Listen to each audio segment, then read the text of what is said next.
ఓం శ్రీమాత్రే నమః. 143వ శ్లోకం. భవదా వసుధా వృష్టిః పాపారణ్యదవానలా దౌర్భాగ్యతూలవాతూలా జరాధ్వాంతర విప్రభా. భవదావ సుధా వృష్టిః. భవదావ సుధా వృష్టిః.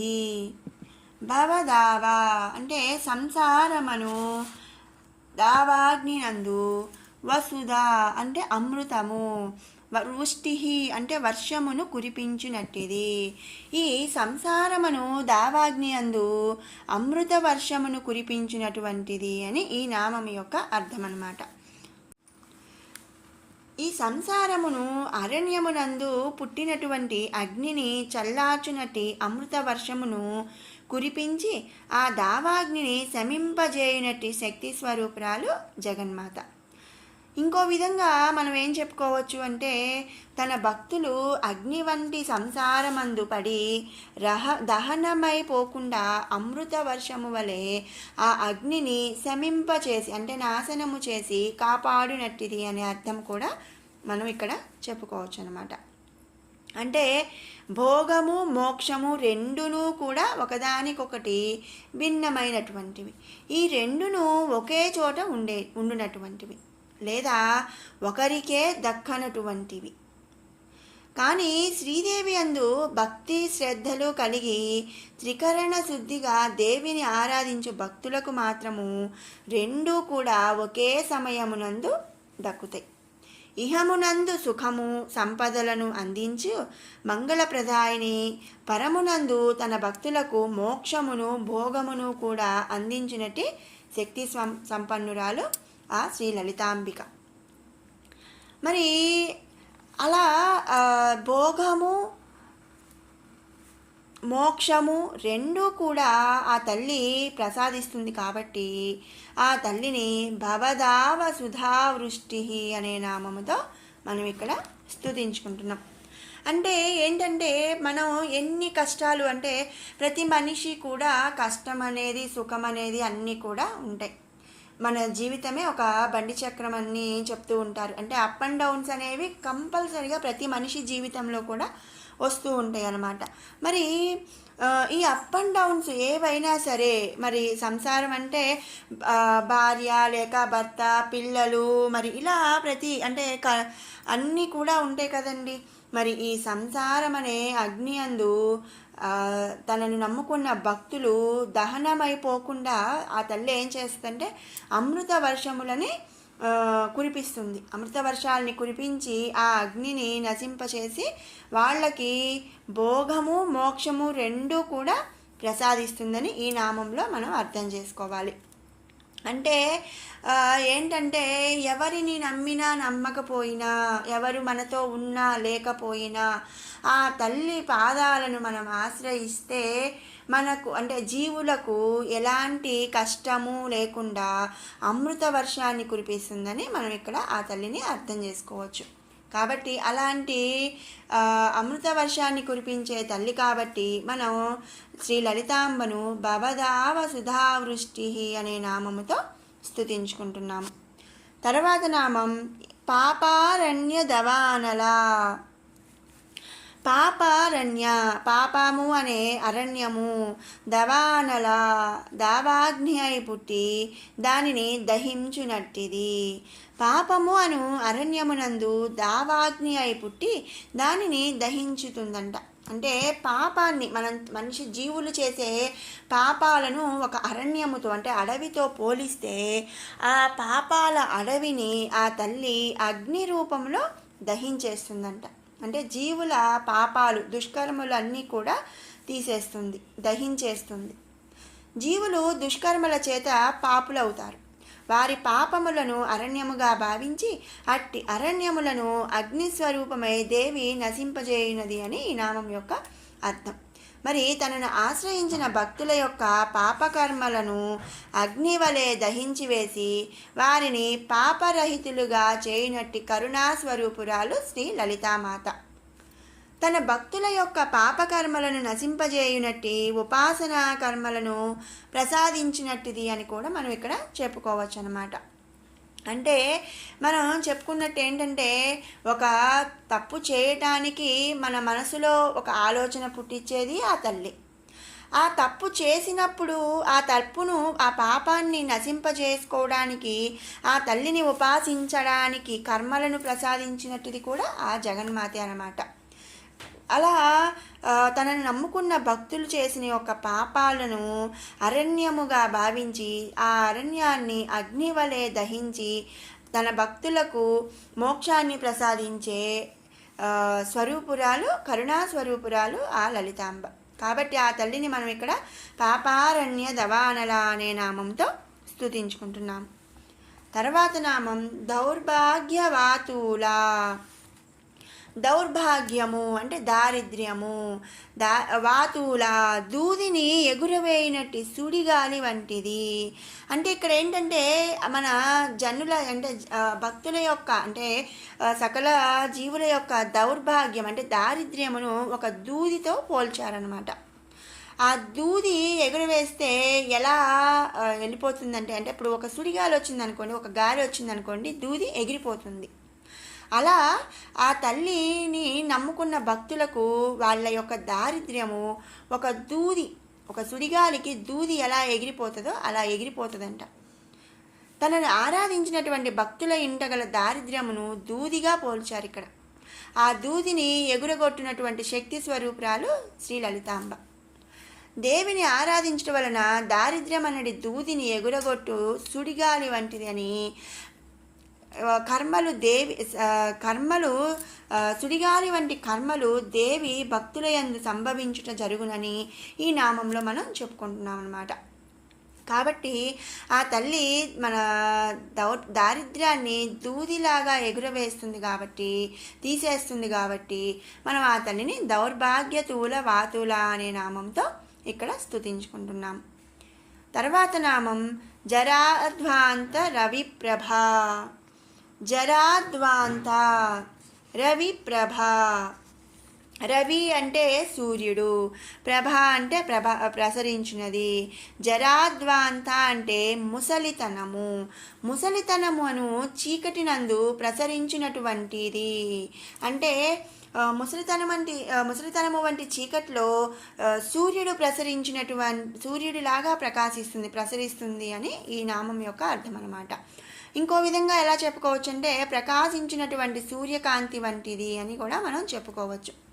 మరి తన భక్తులకు చీకటిని సూర్యకాంతి ఎట్లా పారద్రోలుతుందో అట్లా ముసలితనం అనే చీకటిని పారద్రోలి సూర్యకాంతి ప్రసాదిస్తుంది అని ఈ నామంలో చెప్తున్నారు. అంటే దేవిని ఆరాధించు భక్తుల మనసులందు దేవి వీక్షణ కటాక్షములు ఉండటం చేత వారి దేహము, ముఖము తేజోమయ కాంతితో వర్ధిల్లుతూ వారి యందు వృద్ధాప్య ఛాయలు కనిపించవు. అటువంటి తేజస్సును ప్రసాదించినట్టు శక్తి స్వరూపురాలు శ్రీ లలితాంబ. అంతేగాని ముసలితనమే మనకి రాదు, మనం ఎప్పుడు నిత్య యవ్వనంగా ఉంటాము అని కాదండి ఇక్కడ అర్థం. ముసలితనములో వచ్చే ఇది అనేది రాకుండా వాళ్ళు ఎప్పుడూ కూడా తేజోమయ కాంతితో వర్ధిల్లుతూ ఆ వృద్ధాప్య ఛాయలు అనేది వారిలో కనిపించకుండా ఉంటాయి అని ఇక్కడ అర్థం అన్నమాట. అలా ముసలితనం అనే చీకటి నందు ఆ తల్లి వృద్ధాప్య ఛాయలు లేకుండా తేజోమయ కాంతితో వర్ధిల్లుతూ ఉంటుంది. కాబట్టి జరాధ్వాంత రవిప్రభ అనే నామముతో మనం ఇక్కడ స్తుతించుకుంటున్నాము. 144వ శ్లోకం. భాగ్యాబ్ధి చంద్రికా భక్త చిత్తకేకి ఘనా రోగ పర్వత దంబోళి మృత్యుదారు కుఠారికా. భాగ్యాబ్ధి చంద్రికా. చంద్రిక అంటే చంద్రుని వెన్నెలు. భాగ్యాబ్ధి భాగ్యమును అబ్ధి ప్రసరింపజేయు. భాగ్యమును ప్రసరింపచేయు వెన్నెల వంటిది. చంద్రిక అంటే వెన్నెల. వెన్నెల వెలుగులకు కలువలు విచ్చుకున్నట్లుగా దేవిని ఆరాధించు భక్తులందు భాగ్యమును వెన్నెల వలె ప్రసాదించినటువంటిది అని ఈ నామం యొక్క అర్థం అన్నమాట. కలువ పూలు మనం చూస్తే కలువ పూలు నైట్ టైము వెన్నెలకి విచ్చుకుంటాయి. అట్లా ఎలా అయితే కలువలు ఆ వెన్నెల వెలుగుకు విచ్చుకుంటాయో ఆ తల్లిని ఆరాధించిన భక్తుల యందు భాగ్యము వెన్నెల వలె ప్రసాదించుతుందన్నమాట ఆ తల్లి. కాబట్టి ఆ తల్లిని మనం ఇక్కడ భాగ్యార్థి చంద్రిక అనే నామంతో స్తుతించుకుంటున్నాము. ఇక తర్వాత నామం భక్త చిత్త కేకి ఘనాఘన. తనను ఆరాధించినటువంటి వారి మనసు అనేది నెమళ్లకు వర్షించు మబ్బుల వంటిది అని ఈ నామం యొక్క అర్థం. ఇక్కడ భక్తుల యొక్క మనసు నెమళ్ళుగా దేవిని కరిమబ్బుగా భావించారనమాట. వర్షించే మేఘములకు నెమళ్ళు పులకించి పురివిప్పి నాట్యమును చేస్తాయి. కనుక దేవిని ఆరాధించే భక్తులు కూడా ఆ దేవి యొక్క ధ్యానమునందు వారి మనసులు అలౌకికమైనటువంటి ఆనందముతో నాట్యము చేస్తాయని ఇక్కడ భావం. లేదా ఇంకో విధంగా ఎలా చెప్పచ్చు అంటే తన యొక్క భక్తుల మనసు అనే నెమళ్లను తన యొక్క ఘనకార్యముల చేత ఆనందింపజేయునది అని కూడా మనం ఈ నామం యొక్క అర్థంగా చెప్పుకోవచ్చు అన్నమాట. కాబట్టి అందుకని ఆ తల్లిని మనం ఇక్కడ భక్త చిత్త కేకి ఘనాఘన అనే నామముతో స్తుతించుకుంటున్నాము.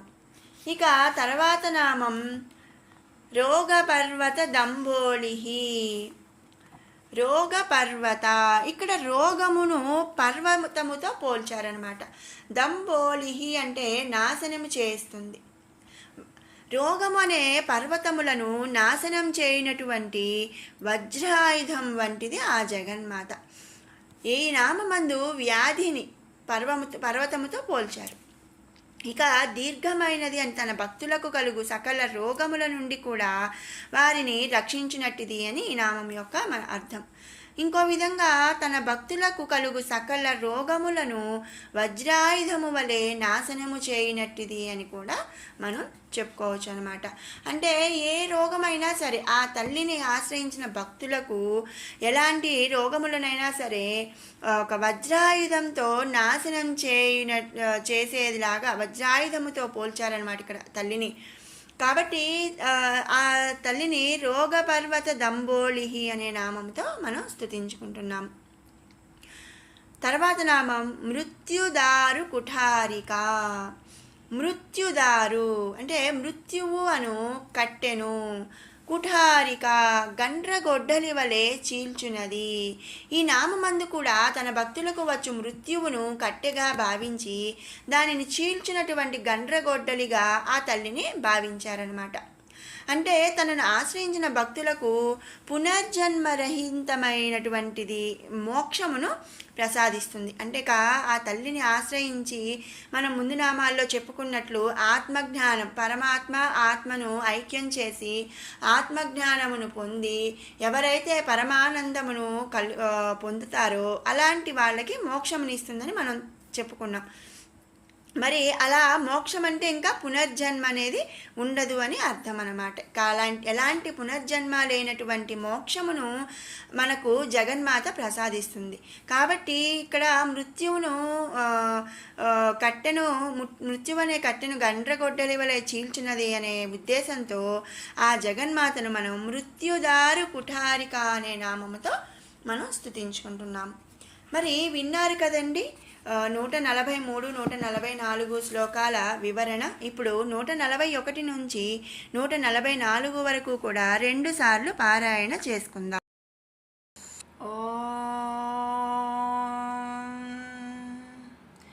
ధ్యానం అరుణాం కరుణాతరంగితాక్షీం ధృతపాశాంకుశపుష్పబాణచాపాం అణిమాధిభిరావృతాం మయూకైః అహమిత్యేవ విభావయే భవానీం. ధ్యాయేత్ పద్మాసనస్థాం వికసితవదనాం పద్మపత్రాయతాక్షీం हेमाभां पीतवस्त्रां करकलितलसद्धेमपद्मां वराङ्गीं सर्वालङ्कारयुक्तां सकलमभयदां भक्तनम्रां भवानीं श्रीविद्यां शान्तमूर्तिं सकलसुरनुतां सर्वसम्पत्प्रदात्रीं सकुङ्कुमविलेपनामलिकचुम्बिकस्तूरिकां समन्दहसितेक्षणां ससरचापपासाङ्कुशाम् अशेषजनमोहिनी मरुणमाल्यभूषोज्ज्वलां जपाकुसुमबासुरां जपविधौ स्मरेदम्बिकाम् चित्कलानन्दकलिका प्रेमरूपा प्रियङ्करी नामपारायणप्रीता नन्दिविद्यानटेश्वरी मिथ्या जगदधिष्ठाना मुक्तिदा मुक्तिरूपिणी लास्यप्रियालयकरी लज्जारम्भादिवन्दिता भवदावसुधावृष्टिः पापारण्यदवानला दौर्भाग्यतूलवातूला जरद्वान्तरविप्रभा भाग्याब्धिचन्द्रिका भक्तचित्तकेकि घना घना रोगपर्वतदम्बोलिः मृत्युदारुकुठारिका మరొక మారు పారాయణ చేసుకుందాము. चित्कलानन्दकलिका प्रेमरूपा प्रियङ्करी नामपारायणप्रीता नन्दिविद्यानटेश्वरी